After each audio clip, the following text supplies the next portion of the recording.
ಇನ್ನು ಲೋಕಸಭಾ ಕುರುಕ್ಷೇತ್ರದ ಒಂದಷ್ಟು ಮಾಹಿತಿಯನ್ನು ನೀಡ್ತಾ ಹೋಗ್ತೀವಿ. ಕರುನಾಡಿನಲ್ಲಿ ಇವತ್ತು ರಾಹುಲ್ ಗಾಂಧಿ ಅಬ್ಬರದ ಪ್ರಚಾರವನ್ನು ನಡೆಸ್ತಾ ಇದ್ದಾರೆ. ಮಂಡ್ಯ ಅಖಾಡದಿಂದಲೇ ರಾಹುಲ್ ಗಾಂಧಿ ರಣಕಹಳೆಯನ್ನ ಮೊಳಗಿಸಲಿಕ್ಕಿದ್ದಾರೆ.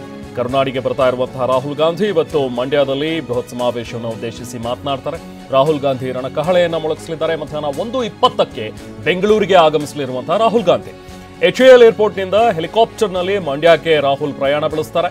ಮಂಡ್ಯದ BB ಮೈದಾನದಲ್ಲಿ ಒಂದು ಬೃಹತ್ ಸಮಾವೇಶವನ್ನು ಕಾಂಗ್ರೆಸ್ನ ಕಾರ್ಯಕರ್ತರು ಹಮ್ಮಿಕೊಂಡಿದ್ದಾರೆ. ಈ ಒಂದು ಸಮಾವೇಶದಲ್ಲಿ ಮಾತನಾಡಲಿರುವಂತಹ ರಾಹುಲ್ ಗಾಂಧಿ ಇಲ್ಲಿನ ಕಾರ್ಯಕರ್ತರನ್ನ ಹುರಿದುಂಬಿಸುವಂತಹ ಒಂದು ಕೆಲಸವನ್ನ ಮಾಡ್ತಾರೆ. ಮಧ್ಯಾಹ್ನ 2:10ರಿಂದ 3 ಗಂಟೆವರೆಗೂ ಕೂಡ ರಾಹುಲ್ ಗಾಂಧಿ ಒಂದು ರ್ಯಾಲಿಯನ್ನು ಹಮ್ಮಿಕೊಂಡಿದ್ದಾರೆ. ಸಂಜೆ 3:50ಕ್ಕೆ ಮಂಡ್ಯದಿಂದ ಕೋಲಾರಕ್ಕೆ ರಾಹುಲ್ ಗಾಂಧಿ ಪ್ರಯಾಣ ಬೆಳೆಸ್ತಾರೆ.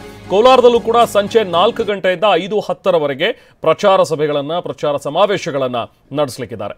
ಮೋದಿ ಕರುನಾಡ ಭೇಟಿ ಬೆನ್ನಲ್ಲೇ ರಾಹುಲ್ ಗಾಂಧಿ ಕೂಡ ಈಗ ಬರ್ತಾ ಇರುವಂಥದ್ದು ಅಖಾಡ ರಂಗು ಪಡೆದುಕೊಳ್ತಾ ಇದೆ.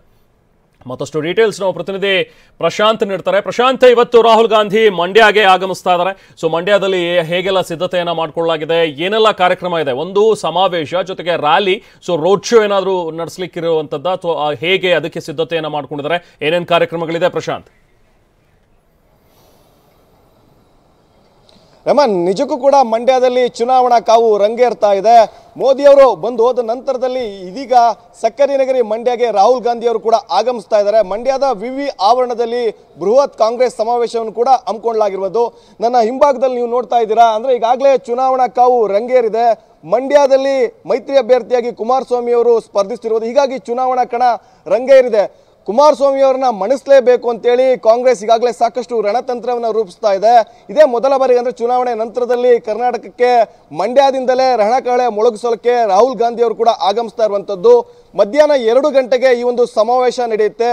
8 ವಿಧಾನಸಭಾ ಕ್ಷೇತ್ರದ ಲಕ್ಷಾಂತರ ಜನರನ್ನ ಸೇರಿಸಿ ಈ ಒಂದು ಶಕ್ತಿ ಪ್ರದರ್ಶನಕ್ಕೂ ಕೂಡ ಕಾಂಗ್ರೆಸ್ ಮುಂದಾಗ್ತಾ ಇರುವಂತದ್ದು. ಮಂಡ್ಯದ ವಿವಿ ಆವರಣದಲ್ಲಿ ಈ ಒಂದು ಸಮಾವೇಶ ಇದೆ. ಬೆಂಗಳೂರಿನಿಂದ ನೇರವಾಗಿ ವಿಶೇಷ ಹೆಲಿಕಾಪ್ಟರ್ನಲ್ಲಿ ಇದು ತಗೊಳ್ಳೋಣ. ಇದು ಇನ್ವರ್ಟರ್ AC. ನೀವು ಗ್ಯಾಮ್ಲರ್ ಅಲ್ವಾ? ಗ್ಯಾಮ್ಲರ್ ಜೂಜಾಡ್ತಿರಲ್ವಾ? ನೀವು ಜೂಜಾಡ್ತೀರಾ? ಇಲ್ಲ, ಯಾರು ಏನು ಹೇಳಿದ್ರು ಅಂತ ನೀನು ಎಷ್ಟು ಕಾಸ್ಟ್ಲಿ ಹಾಗೂ ಡೆಲಿಕೇಟ್ AC ತಗೊಂಡು ಸ್ಟೆಬಿಲೈಸರ್ ತಗೊಳ್ಳಿಲ್ಲ ಅಂದ್ರೆ ಇದು ಜೂಜಾಟ ತಾನೇ. ಒಂದೇ ಫ್ಲಕ್ಚುಯೇಷನ್ ಗೆ ನಿಮ್ಮ ಇನ್ವರ್ಟರ್ AC ಪಾರ್ಟ್ಸ್ ಡ್ಯಾಮೇಜ್ ಆಗಬಹುದು. ಅದನ್ನು V-Guard ಉಪಯೋಗಿಸಿ ಸುರಕ್ಷಿತವಾಗಿರಿಸಿ. V-Guard, India's #1 stabilizer.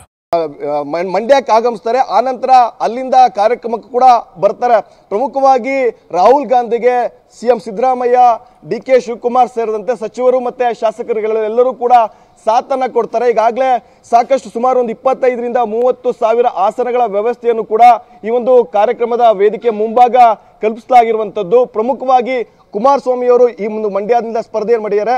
ಹೀಗಾಗಿ ಚುನಾವಣೆಯನ್ನ ಗೆಲ್ಲೇಬೇಕು ಅನ್ನೋಂಥ ನಿಟ್ಟಿನಲ್ಲಿ ಇವತ್ತು ರಾಹುಲ್ ಗಾಂಧಿ ಅವರು ಮಂಡ್ಯಕ್ಕೆ ಬರ್ತಾ ಇದ್ದಾರೆ. ಇಲ್ಲಿ ಮಂಡ್ಯದಲ್ಲಿ ಕಾರ್ಯಕ್ರಮವನ್ನ ಮುಗಿಸ್ಕೊಂಡು ಆನಂತರ ಕೋಲಾರ ಹತ್ರ ಕೂಡ ತೆರಳ್ತಾರೆ.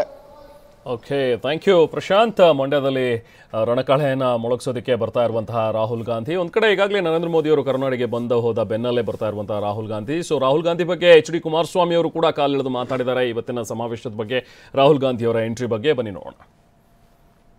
ರಾಹುಲ್ ಗಾಂಧಿಯವರು ಬಂದು ಒಂದು 3/4 ಗಂಟೆ ಭಾಷಣ ಮಾಡೋಗೋದ್ರಿಂದ ಮಂಡ್ಯ ಜಿಲ್ಲೆಯ ಜನತೆ ಮೇಲೆ ಯಾವುದೇ ಪರಿಣಾಮ, ಕೋಲಾರದಲ್ಲೂ ಅಷ್ಟೇ ಮಂಡ್ಯದಲ್ಲೂ ಅಷ್ಟೇ ಯಾವುದೇ ರೀತಿಯ ಪರಿಣಾಮಗಳು ಬೀರೋದಿಲ್ಲ. ಮಂಡ್ಯ ಜಿಲ್ಲೆಯ ಜನತೆ ಈಗಾಗಲೇ ತೀರ್ಮಾನ ಮಾಡಿರ್ತಕ್ಕಂಥದ್ದು ಜಿಲ್ಲೆಯ ಒಂದು ಅಭಿವೃದ್ಧಿಗೆ, ಜಿಲ್ಲೆಯ ಸಮಸ್ಯೆಗಳಿಗೆ ಪರಿಹಾರವನ್ನು ತರ್ತಕ್ಕಂಥ ಒಂದು ಶಕ್ತಿಯನ್ನು ನಾವು ಕುಮಾರಸ್ವಾಮಿಗೆ ಕೊಡಬೇಕು ಅಂತಕ್ಕಂಥದ್ದು ಜನತೆಯ ಭಾವನೆ ಇದೆ. ಅದು ನಮ್ಮ ಮಂಡ್ಯ ಜಿಲ್ಲೆಯ ತಾಯಂದಿರಿರ್ಬೋದು, ಸಹೋದರಿರ್ಬೋದು, ಯುವಕರಿರ್ಬೋದು, ಹಿರಿಯರಿರ್ಬೋದು, ಅವರ ಎಲ್ಲರ ಭಾವನೆಗಳು ಕುಮಾರಸ್ವಾಮಿಯನ್ನು ಈ ಬಾರಿ ಆಶೀರ್ವದಿಸಿ ಇವತ್ತು ಉತ್ತಮವಾದಂಥ ಕೆಲಸವನ್ನು ಮಾಡ್ತಕ್ಕಂಥವ್ರು, ಬಡವರ ಬಗ್ಗೆ ಕನಿಕರ ಇರತಕ್ಕಂಥವ್ರು ಅಂತಕ್ಕಂಥದ್ದೇನಿದೆ, ಅವರೆಲ್ಲರ ಭಾವನೆ ಇವತ್ತು ಕುಮಾರಸ್ವಾಮಿ ಆಯ್ಕೆ ಆಗಬೇಕು ಅಂತ ಇರ್ತಕ್ಕಂಥದ್ದು. ಅದರಿಂದ ರಾಹುಲ್ ಗಾಂಧಿಯವರು ಬಂದು 3/4 ಗಂಟೆ ಭಾಷಣ ಮಾಡುವ ತಕ್ಷಣ ಪರಿವರ್ತನೆ ಆಗುತ್ತೆ ಅಂತಕ್ಕಂಥದ್ದನ್ನು ಬಹುಶಃ ರಾಜಕೀಯ ವಿಶ್ಲೇಷಣೆ ಮಾಡೋರು ಯಾರೂ ಹೇಳಲಿಕ್ಕೆ ಸಾಧ್ಯ.